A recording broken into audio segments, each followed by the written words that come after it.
Es una selección de 23 documentales de gran calidad.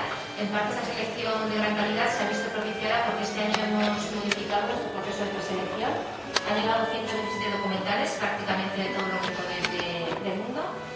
Y este año, además de la comisión un poco de colaboradores de Espello, de Clubes de la Comarca, hemos contado con el apoyo para esa preselección de expertos tanto en cine como en antropología visual.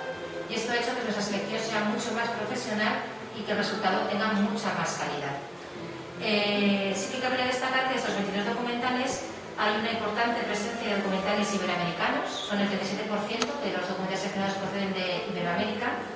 Y también me gustaría destacar la calidad y sobre todo la variedad de temas y también incluso el tratamiento formal de los documentales, ¿no? Muchas veces tenemos siempre el típico arquetipo de documental etnográfico en la cabeza y la gente que viene a Espello un poco se quita ese arquetipo de la cabeza, ¿no? Hay documentales tratados con un tratamiento formal muy actual, muy distinto al que estamos acostumbrados y temas realmente muy variados. Tenemos desde movimientos migratorios en la actualidad y en la antigüedad, también consecuencias un poco de la sociedad moderna y de la industrialización en nuestro propio entorno, también formas de vida que se están perdiendo y también hay variedad entre grandes producciones donde vemos que hay grandes medios y también cine de autor, documentales hechos a lo mejor con poquitos medios pero de una gran calidad.